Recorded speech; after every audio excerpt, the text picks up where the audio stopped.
You ever walk through a supermarket and feel like something's missing? Not a new brand of chips, but something older, something real. Well, today we're going full-on detective. We're investigating a mysterious vegetable that has been practically erased from our stores. Let's crack open the case file on the forgotten root. So here's the big question. Why are supermarkets basically allergic to this root? I mean, think about it. We've got a vegetable that's not just useful, but it's also incredibly easy to grow. And yet, it's a ghost in the mainstream food world. It's not rare, it's definitely not dangerous. So what is going on here? This whole mystery, it turns out, is less about the food itself and a whole lot more about the system we've built around it. Okay, first things first, in any investigation, we need to identify our subject. What exactly is this vegetable we're talking about? Meet the sunchoke. You might also hear it called the Jerusalem artichoke. And right off the bat, you can see why it's so misunderstood. It has absolutely zero to do with Jerusalem, and nope, it's not an artichoke either. It's just the edible underground part, the tuber, of a type of sunflower. A simple plant with a really complicated reputation. You know, for anyone who's ever tried to grow it, the sunchoke is a total paradox. It's kind of a dream because it's so ridiculously productive. You plant it one time and it can keep coming back year after year.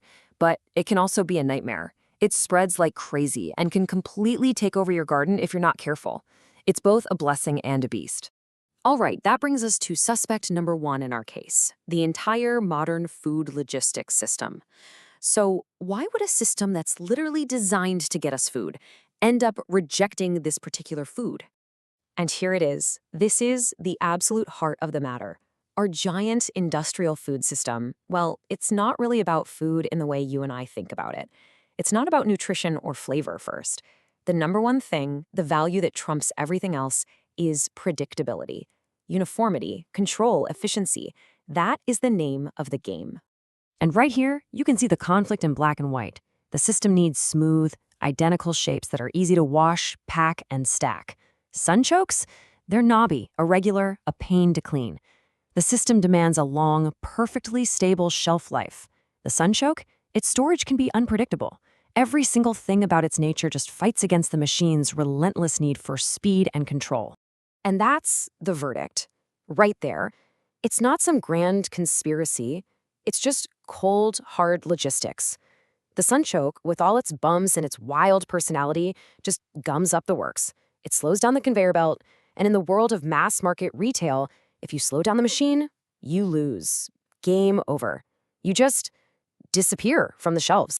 But hold on, the story doesn't just end at the loading dock.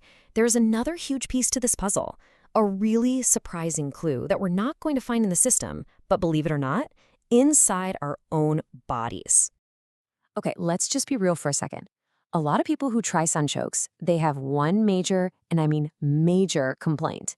Gas, bloating, that whole deal. It's the reason so many people try it once and say, yeah, no thanks, never again.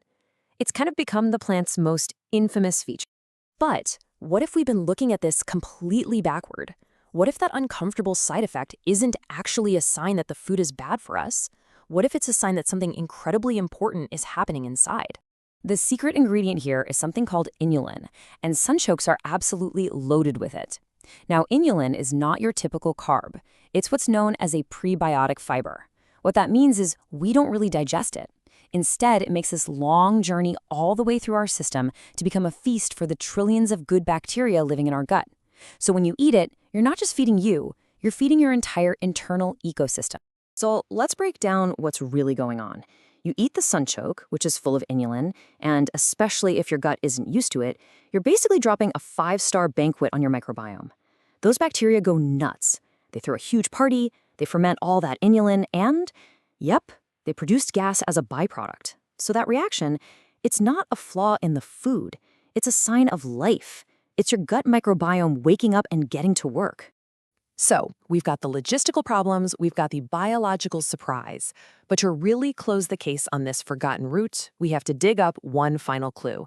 And this one is buried deep in memory and history. If you look back through history, tubers like the sunchoke are the ultimate survival food. Think about it. They store all this energy safely in the soil, where it's protected from fires, from droughts, from storms, from whatever chaos is happening up on the surface. When everything else is gone, the food waiting under the ground is a lifeline. That resilience is its superpower. But that history, that role as a survival food, it comes with some heavy psychological baggage.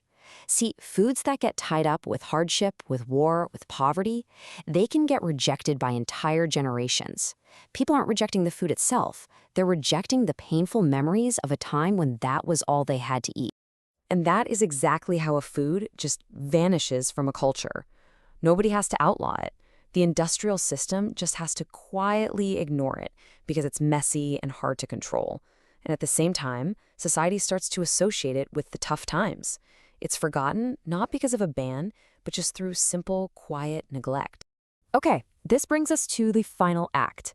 Now that we understand the entire case against the sunchoke, we get to flip the whole script. We're going to take every single one of its so-called weaknesses and show you what they really are, strengths. First up, it's aggressive growth. Sure, if you treat it like a weed, it's going to act like a weed. But what if you partner with it? You can totally contain it. Simple stuff, really. Grow it in big pots or use raised beds with some barriers underground. You can even just dig a small trench around your patch. Any of these can turn that relentless energy into a reliable, contained source of food. And what about that gut reaction? Well, you can manage that too. The secret is just patience. You have to go slow. Start with a tiny, well-cooked portion. Then, over a week, slowly increase how much you eat. This gives your internal ecosystem time to adjust to this amazing new food source, and you get to avoid all the drama. You treat it like a gentle introduction, not a hostile takeover. And here it is. This is the final reveal, the solution to our whole mystery. The very thing that makes the sunchoke a total failure for the industrial food machine, its wildness, its messiness, its uncontrollability, that is precisely what makes it a massive strength for you, for personal resilience. It doesn't need the system to thrive. And this one line just sums up the whole case perfectly. Our modern world is built on boxes, both literal and metaphorical. And anything that refuses to fit neatly inside a standardized, predictable, easily shippable box, well, it gets dismissed. It gets ignored. It gets called a problem or a weed. So that really leaves us with one last question to chew on. The system, it offers us convenience, but it's on its schedule, the schedule of trucking logistics, barcodes, and giant refrigerated warehouses. This forgotten root, though, it offers us resilience on a totally different schedule, the ancient, powerful, reliable schedule of the soil itself.